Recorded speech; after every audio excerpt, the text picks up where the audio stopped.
Welcome to this video lecture. Myself Atul Kumar, working as a assistant professor in Department of Computer Science, Rajiv Gandhi Memorial, Government College, Jogindarnagar. In this video lecture, I will discuss about introduction to computers, characteristics of computers, uses of computer, and basic computer organization. So, firstly, what is computer? The word computer comes from the word compute, which means to calculate. Hence, people usually consider a computer to be a calculating device that can perform arithmetic operations at very high speed. But in fact, the original objective for inventing a computer was to create a fast calculating device.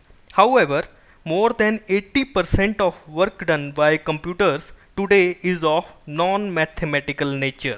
Means today what we do in computers is of non-mathematical nature. So,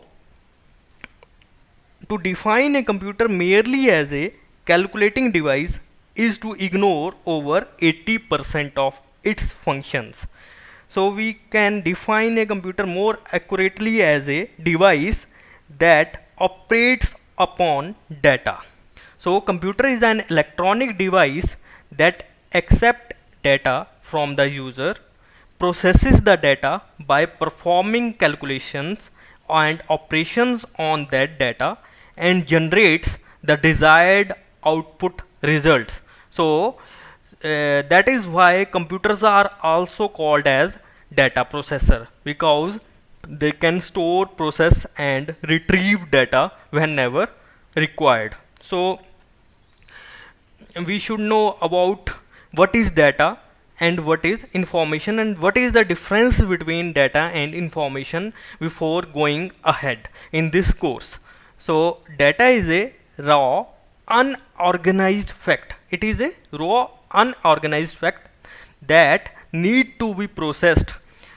It can be anything from a simple data to a very random data and useless, and until it is organized. When the data, this unorganized fact, are organized and processed, then they become a information. So data is an unorganized fact, and when these unorganized facts are organized and processed, then they become a information. Let us consider a example. In the left side table we have a student data, and in the right hand side we have a merit list obtained from that student data. In the left hand side table we have a student data, and the data is collected from various admission forms. So what is collected here? We have a name of the student, we have the marks obtained by the student, and we have the total marks and percentage. And suppose we have only 5 seats available in a particular course, and the students applied here are 7. So these are raw facts, and when these raw facts are processed by a computer to create a merit list of the students based on the percentage from higher to lower, then they become a information. So this way the right hand side table is the information that is given during the admission process, and this one is a data. So the activity of processing a data using a computer is called as data processing. What is happened in this data processing? Firstly we capture the data, then we process the data, and after processing the data, output is produced, and the output that is produced by the computer is called as information. So we have a raw fact or raw data, and after processing the data, it becomes a information. Next we will see what are the different characteristics of computer. So firstly, the first characteristic of a computer is automatic. Computers are automatic machines, because once started on a job, they carried out the job without any human intervention until these jobs are finished. However, computer being a machine cannot start themselves and cannot go out and find their own problems and solutions. We need to instruct the computer using coded instructions that specify exactly how it will do a particular job. So, some of other characteristics of computers such as speed and accuracy are because of they are automatic and work on a problem without human intervention. The second characteristic of computer is speed. So, computers are very fast calculating devices. They can perform in a few seconds the amount of work done the human being can do in an entire year. If the human being worked for a day and night and did nothing else. In other words, a computer can do in a few minutes what would take a man his entire lifetime. While talking about the speed of computer, we do not talk in terms of seconds or milliseconds, but in terms of microseconds. So microseconds are 10 is to power minus 6, nanoseconds which is 10 is to power minus 9, and picoseconds 10 is to power minus 12. So computers are very fast and processing speeds are calculated in terms of these microseconds, nanoseconds and picosecond. The next characteristics of computer is accuracy. So computers are very accurate. Accuracy of computer is consistently high and the degree of its accuracy depends upon its design. A computer performs every calculation with the same accuracy. However, computer errors can occur in a computer. These errors are mainly due to human rather than technological weakness. For example, error may occur due to imprecise thinking by a programmer. Who is a programmer? A programmer is a person who writes instructions for the computer to solve a particular problem. Or errors are also may occur due to incorrect input data. So we may refer to computer errors caused due to incorrect input data or unreliable programs as garbage in or garbage out. So computer errors caused due to incorrect input data or unreliable programs are called as garbage in, garbage out. The next characteristic of computer is diligence. When used for a longer period of time, the computers does not get tired or fatigued, and this characteristic of computer is called as diligence. It can perform long and complex calculations with the same speed and accuracy from the start till the end. So they are free from tiredness, monotony and the lack of concentration, hence they are diligent in nature. The next characteristic is versatility. Computers are very versatile in nature. They can perform different types of tasks with same ease.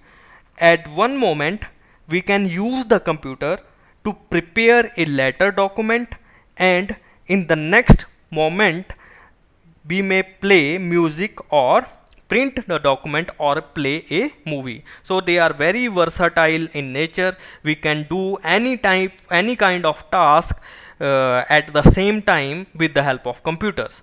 The next characteristic is power of remembering. Large volumes of data and information can be stored in a computer and also retrieved whenever they are required. A limited data can be stored temporarily in the primary memory. There are two kinds of memory in computer. One is primary memory and other is secondary memory. And primary memory is very small amount of memory where we can store the information that the computers are processing. And secondary memory, if we want to store very large amount of information, we use this secondary storage devices. Some of the examples of secondary storage devices are hard disk and compact disks are to store a they are used to store very large amount of data, and they are permanent in nature. Permanent means the data cannot be deleted when the power goes off. So they are, the secondary memory is kind of non-volatile in nature, and the primary memory like RAM is volatile in nature, means when the power switches off, the data that is in the primary memory goes away or deleted, erases itself. The next characteristic of computer is no IQ. IQ means intelligent quotient. IQ, what is the meaning of IQ? Intelligent, how much intelligent computers are. So computer is not a magical device. It possesses no intelligence of its own. Its IQ is 0. At least until today. It has to be told what to do and in what sequence. Hence, only a user determines what task a computer will perform. A computer cannot take its own decision in this regard. The next characteristic of computer is no feeling. Computers are devoid of emotion. Like human beings, we have feelings, but computers don't have any kind of feelings. They have no feelings and no instincts because they are machines. Although men have succeeded in building a memory for computer, but no longer possesses the equivalent of human heart and soul. Based on our feeling, taste, knowledge and experience, we often make certain judgments in our day-to-day life, but in case of computers cannot make such kind of judgment on their own. They make judgments based on the instructions given to them in the form of programs that are written by human beings. So they have no kind of feelings. The next I will discuss what are the different in which areas computers are used. Computers are used everywhere in today's world. Computers are used in different areas. For a user, computer is a tool that provide the desired information whenever needed. We may use computer to get information about the reservation of tickets like railways, aeroplanes, cinema halls, books in a library, medical history of a person, a place in the map, or a dictionary meaning of the word. So some of the applications of computers in different areas are, firstly I will discuss in education sector. In education sectors, computers are extensively used as a tool and as a aid for imparting education. Educators use computer to prepare notes and presentations for their lectures. Computers are also used to develop computer based training packages and to provide distance education using e-learning software and to conduct online examinations. Researchers can also use computer to get easy access to conference and journal details and to get global access to research material. The next area where computers are extensively used are entertainment. Computers have a major impact on the entertainment industry. The users can download and view movies, play games and chat, book tickets for cinema halls, use multimedia for making movies, incorporate visual and sound effects. We can use computers. The computer can also listen to music, listening to music, for downloading or sharing of music, for creating a music, we can use computers. The next area in which computers are extensively used is sports. Computers are used to watch games, to view the scores, to improve the game, to play a game like chess and to create a games. The next area in which computers are extensively used is advertising. Computer is a powerful advertising media. Advertising can be displayed on different websites with the help of electronic mails and reviews of products by different customers can be posted. Computer can also be used to create an advertisement using the visual and sound effects. The next um application of computer in medical industry. So medical researchers and practitioners use computers to access information about the advances in medical research. So in medical research, computers are extensively used, and they are the integral part of various kinds of sophisticated medical equipments like ultrasound machines, CT scan machines, and MRI we can see in different kind of hospitals nowadays. And they can also be used to perform surgery with the help of laparoscopic operations. The next area in which computers are extensively used is science and engineering. For in science and engineering, they are very widely used for performing complex scientific calculations, for designing and making drawings with the help of softwares like CAD. CAD is computer aided design, and CAM, computer aided manufacturing applications, and they are also used to create and simulate these designs. And computers are also used for storing different complex scientific applications like launch of rockets, space explorations. The next area in which computers are widely used is in government sector. So government uses computer to manage its operations for e-governance, like for filing different kind of forms like bona fide certificate, character certificate.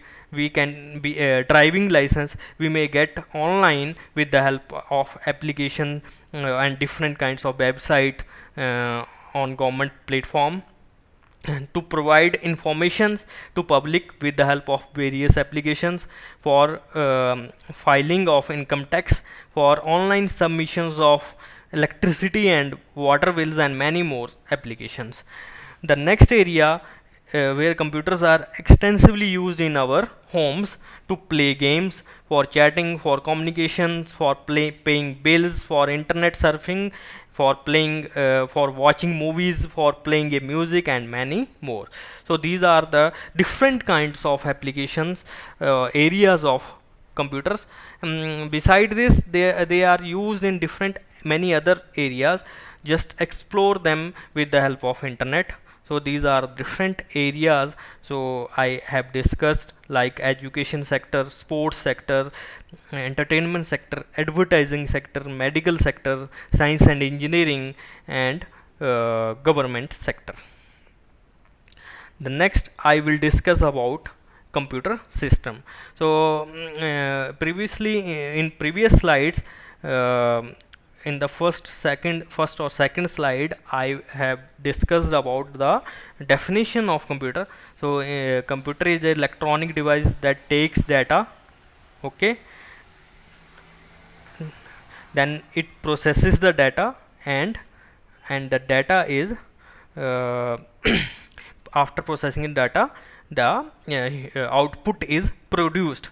So there are different kinds of hardware, softwares, users, and data used in computer system.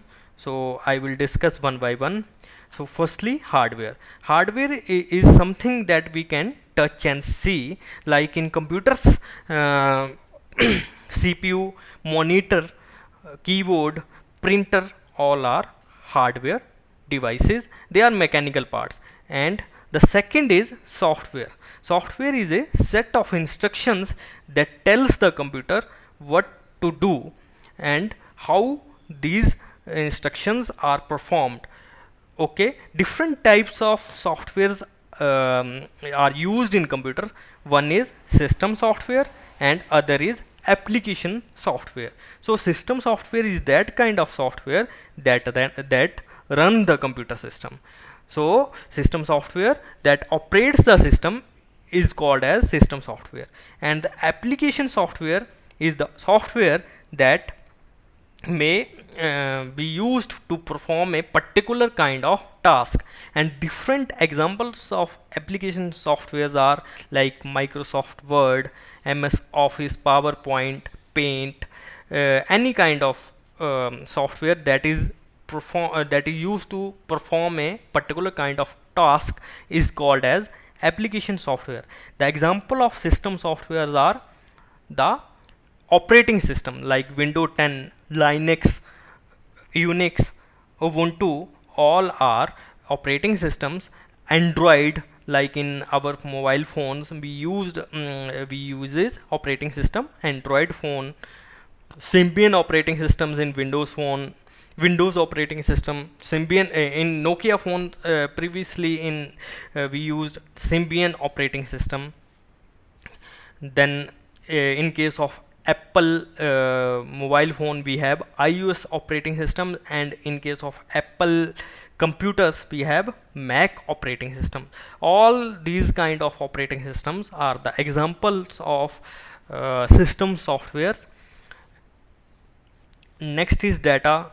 I have discussed in previous slide what is data. So data are raw facts or isolated values which by themselves have no much significance. Next is users. Users are the people who write computer program or interact with the computers. Some of the examples of users are programmers, data entry operators, system analysts, computer hardware engineers. All fall in this category. Like the next is the basic organization of computer. So this diagram is the block diagram of computer system.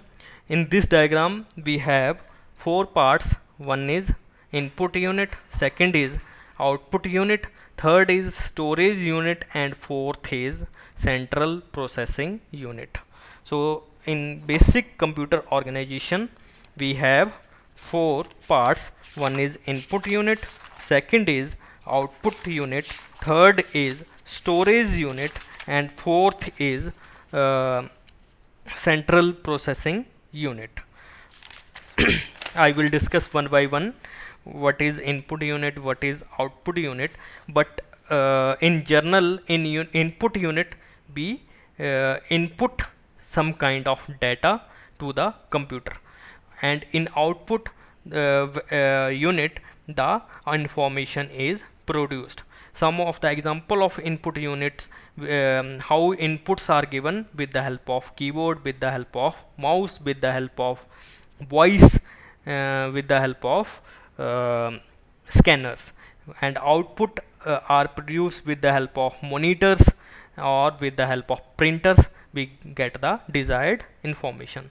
Storage unit, where the amount of data stored in. There are two kind of storage unit. One is secondary storage and one is primary storage, and this one is called as RAM, and this one, the example of secondary storage are hard disk, compact disk. And in case of central processing unit, this is the main brain of your computer system.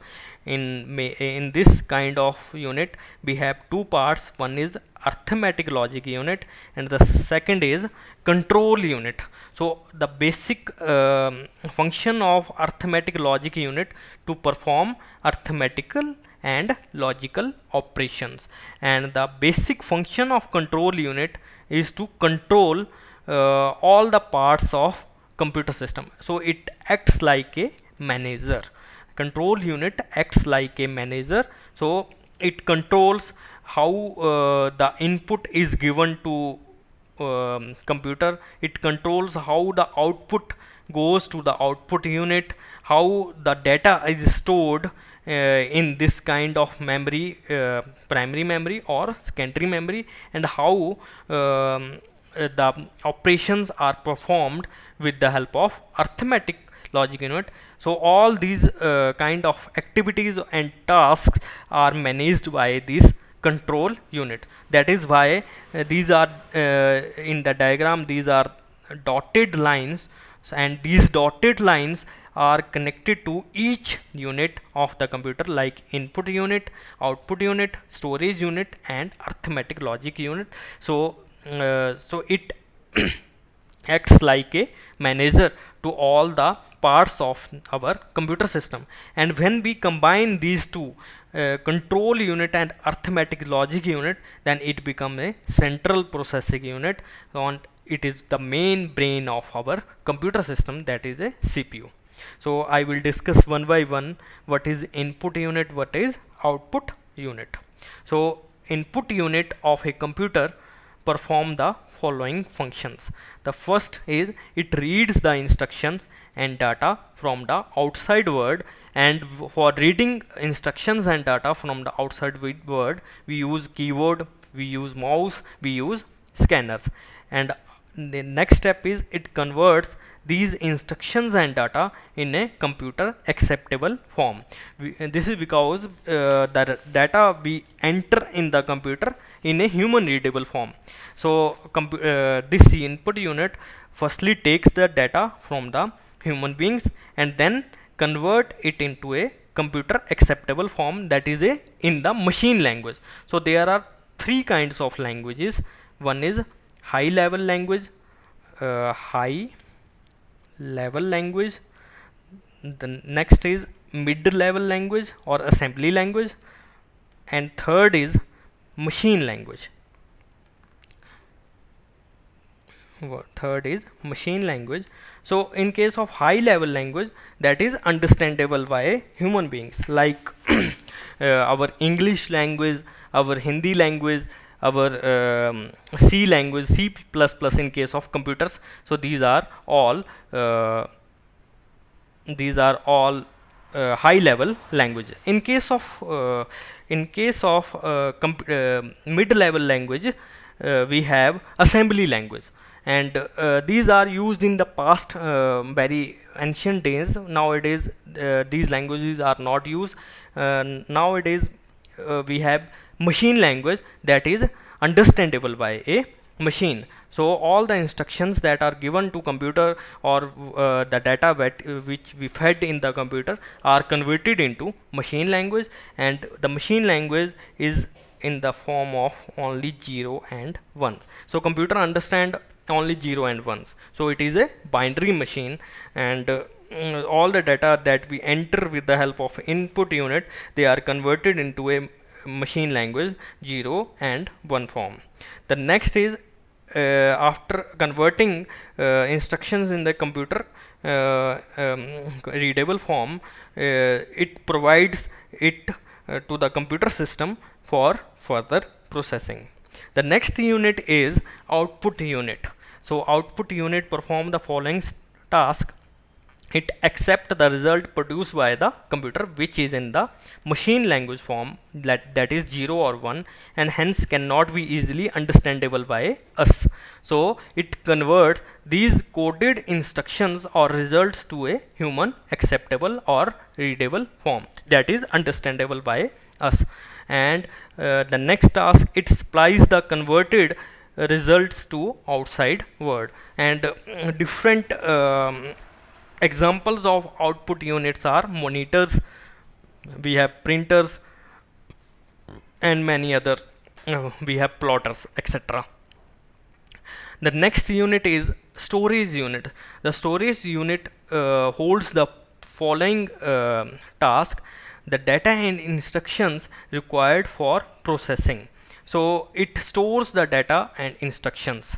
The next is it also stores the intermediate results for processing, and next they are also stored the final outcome or final results before they are released to the output device. So there are I have discussed earlier, so there are two kind of storage unit. One is primary storage and other is secondary storage. So primary storage is a kind of volatile in nature, and the example of primary storage is RAM.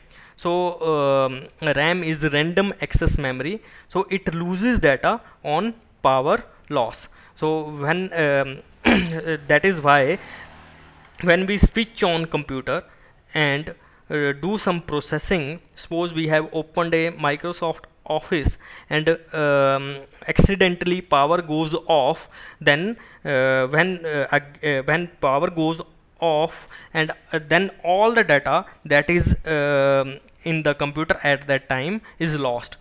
Next time when we switch on the computer, we have to again open the Microsoft Office or whatever task we are doing in computer, like playing a game or listening a music. So all the data lost in during power loss, so it is a kind of volatile in nature. The next important characteristic of power primary storage is expensive. They are very expensive in nature.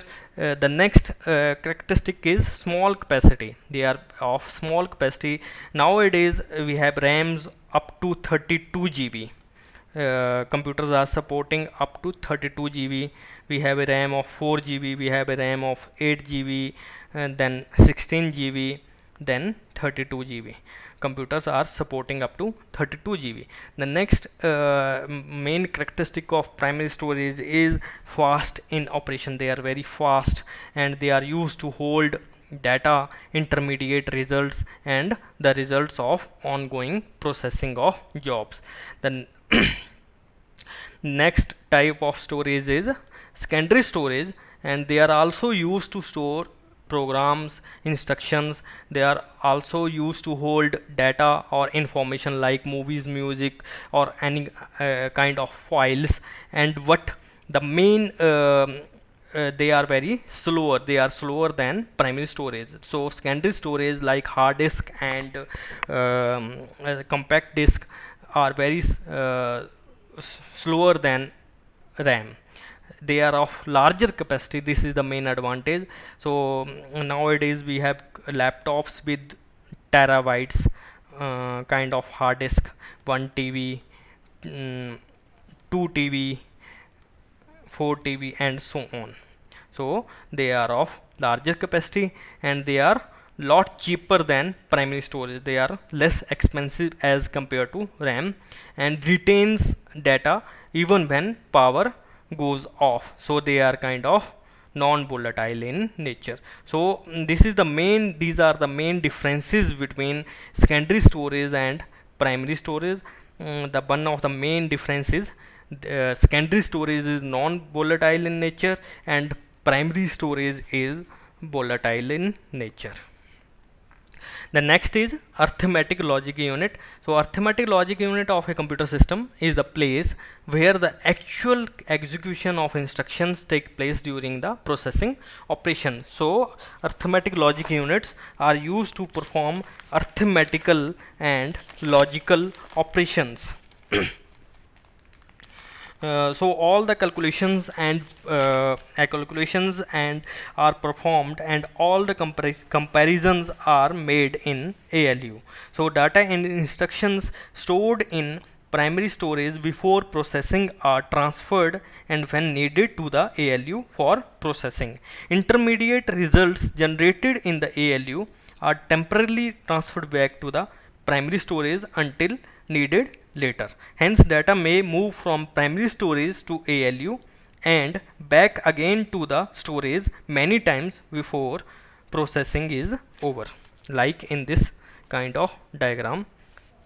In this diagram, data moves from arithmetic storage to primary storage and back to primary to arithmetic logic unit many times. The next is control unit. So control unit of a computer manages and coordinates the operations of all other components of our computer system.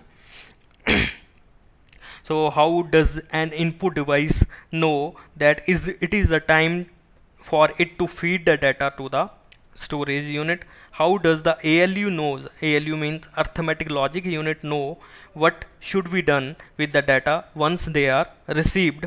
Moreover, how it is that only results for the output are sent to an output device and not the intermediate results?